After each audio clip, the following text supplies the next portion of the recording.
খুনি হাসিনার হুকুমে আমার শত শত ভাই বোনকে হত্যা করা হয়েছে। সেই খুনি হাসিনা ভারতে বসে ভিডিও কনফারেন্সে নির্লজ্জের মতো বক্তব্য দেয়। আমাদের যে বীর শহীদেরা রয়েছেন সেই শহীদ পরিবারের সদস্যরা আজকে আমাদের এই সকালের পর থেকেই এই শাহবাগে তারা বসেছেন। আমরা আমাদের জায়গা থেকে যেটা মনে করি যে আমাদের শহীদ পরিবারের সদস্যরা আজকে তাদেরকে যদি এখানে এসে বসতে হয়, এটা আমাদের সবার জন্য একটি লজ্জার বিষয়। আমরা আমাদের জায়গা থেকে একটা জিনিস মনে করি যে আমাদের যারা আহত যোদ্ধা রয়েছেন এবং শহীদ পরিবারের সদস্য রয়েছেন, আমাদের যারা একটু শুরু করি প্লিজ। আমাদের যারা আহত যোদ্ধা রয়েছেন কিংবা আমাদের শহীদ পরিবার এখানে আজকে যারা সদস্যরা রয়েছেন, তাদেরকে এখন পর্যন্ত ফাউন্ডেশনের জায়গা থেকে একটা যেই আর্থিক সহযোগিতা দেওয়া হয়েছে, এটা খুব বড় কোনো সহযোগিতা না।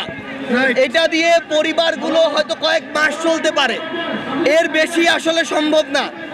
তো আমরা আমাদের জায়গা থেকে মনে করি যে সরকার তার জায়গা থেকে যত দ্রুত এই পদক্ষেপগুলো নিতে পারতো আমাদের শহীদ পরিবারের পাশে দাঁড়ানোর জন্য, তত দ্রুত তারা নিতে পারেনি।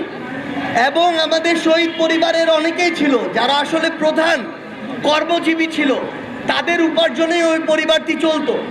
সেখানে তারা তাদের জায়গা থেকে তাদেরকে যত রকমের আর্থিক সহযোগিতা, কর্মসংস্থানের ব্যবস্থা করা, সম্মানের ব্যবস্থা করা কিংবা অন্যান্য যে সুযোগ সুবিধা, সেটা তারা তাদের জায়গা থেকে বিভিন্ন সময় আমাদেরকে বলেছে তারা সেটি করছে। কিন্তু এই যে দ্রুত করা এবং এটার বাস্তবায়ন দেখা আমরা আমাদের জায়গা থেকে এখনো প্রত্যাশিত দেখতে পাইনি। সেই জায়গা থেকে আমাদের শহীদ পরিবাররা আজকে এখানে এসেছিলেন, এটা আমাদের সবার জন্য একটি আসলে দুঃখের এবং একই সাথে লজ্জারও বিষয়। তো আমরা আমাদের জায়গা থেকে শহীদ পরিবারদেরকে সাথে নিয়ে আমরা আমাদের যারা ছাত্র প্রতিনিধি সরকারে রয়েছে আমরা তাদের সাথে কথা বলেছি। আমরা তাদেরকে জানিয়েছি তারা আজকেই আমাদের সাথে এ বিষয়ে আমাদের শহীদ পরিবার একটি প্রতিনিধি দলের সাথে কথা বলবেন। এরপরে আগামীকালকে যারা এই অভ্যুত্থানের সামনের সারিতে নেতৃত্ব দিয়ে এই অভ্যুত্থানের লড়াইয়ে ছিল, তাদের একটি টিমের সাথে আমাদের শহীদ পরিবার একটি টিম আগামীকালকে কথা বলবেন। এবং আগামী রবিবারে আমাদের মাননীয় প্রধান উপদেষ্টা আমাদের শহীদ পরিবারের সাথে সাক্ষাৎ করার জন্য ইচ্ছা ব্যক্ত করেছেন। এবং সেদিন শহীদ পরিবারের পক্ষ থেকে সকল প্রকার যৌক্তিক দাবিগুলো তুলে ধরা হবে এবং প্রত্যেকটি যৌক্তিক দাবি দ্রুততম সময়ের মধ্যে অবশ্যই আমাদের শহীদ পরিবারের জন্য সেটি শহীদ পরিবারকে বুঝে দিতে হবে। এবং সবচেয়ে গুরুত্বপূর্ণ বিষয় হচ্ছে এই সরকার তাদের জায়গা থেকে যদি এই খুনি হাসিনা এবং তার যেই দোসররা বাংলাদেশে আমার এই হাজার হাজার ভাইকে শহীদ করেছে, রক্তাক্ত করেছে, খুন করেছে, যদি এই খুনি হাসিনা এবং তাদের দোসরদের বিচার করতে না পারা যায়, তবে সেটি হবে এই সরকারের সবচেয়ে বড় সীমাবদ্ধতা। এবং এটি আমরা আমাদের জীবনের বিনিময় হলেও এই অন্তর্বর্তীকালীন সরকারের সময়ে আমরা এটি আদায় করে নিব। এই খুনি হাসিনার হুকুমে আমার শত শত ভাই বোনকে হত্যা করা হয়েছে। সেই খুনি হাসিনা ভারতে বসে ভিডিও কনফারেন্সে নির্লজ্জের মতো বক্তব্য দেয়। সেই খুনি হাসিনা হাজার হাজার ভাই বোনকে যখন আমার খুন করা হয় তার নির্দেশে, সেই খুনি হাসিনা তার সময় যখন শত শত হাজার হাজার গুম, হত্যা, খুন করা হয়, সেই খুনি হাসিনা এই বাংলাদেশে নির্লজ্জের মতো বিচার চায়। খুনি হাসিনার অবশ্যই বিচার হবে। খুনি হাসিনাকে এই বাংলাদেশে বিচার এনে এই বাংলাদেশে বিচার করা হবে এবং তার ওই বিচারের মঞ্চ হবে ফাঁসির মঞ্চ।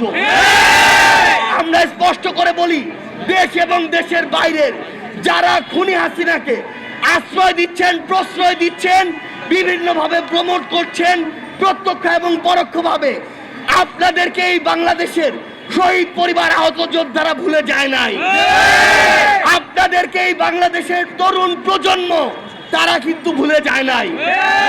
তারা ওই অভ্যুত্থানে একসাথে ঐক্যবদ্ধ হয়ে রাজপথে নেমেছিল, প্রয়োজন হলে আবার রাজপথে নেমে আপনাদেরকে বিচার করা থেকে শুরু করে আপনার অস্তিত্ব কিভাবে এই বাংলাদেশে আপনার অস্তিত্ব নিয়ে আপনি চলেন, সেটা আপনাকে বিচারের সম্মুখীন করে আপনাকে বুঝিয়ে দেওয়া হবে এই বাংলাদেশের শহীদ পরিবার কি পারে, আহত যোদ্ধারা কি পারে, তরুণ প্রজন্ম কি পারে।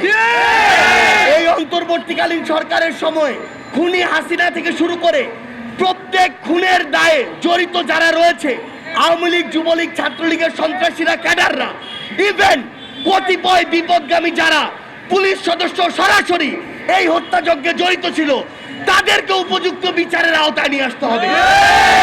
অন্তর্বর্তীকালীন সরকার যদি এটি না পারে, তাহলে তাদের জায়গা থেকে অন্য বড় বড় গল্প দিয়ে কোনো লাভ নেই।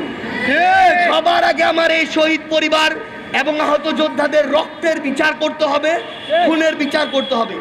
আমরা আমাদের জায়গা থেকে আমাদের শহীদ পরিবারকে বলেছি যে আমরা যেই দায়িত্বটি এই অভ্যুত্থানে নিয়েছিলাম, সেই দায়িত্ব এখন নিচ্ছি। শহীদ পরিবারের এবং আমাদের আহত যোদ্ধাদের প্রয়োজনীয় দাবি দাওয়াগুলো যেই জায়গায় নিয়ে যাওয়া দরকার, যেভাবে নিয়ে যাওয়া দরকার আমরা নিয়ে যাব, এবং প্রত্যেকটি যৌক্তিক দাবি পূরণের জন্য যা করা দরকার আমরা সেটিই করব। আবারও আপনাদের সাথে অবশ্যই দেখা হবে খুনি হাসিনা এবং তার দোসরদের বিরুদ্ধে, হয় রাজপথের সংগ্রামে অথবা তাদের ওই ফাঁসির মঞ্চে।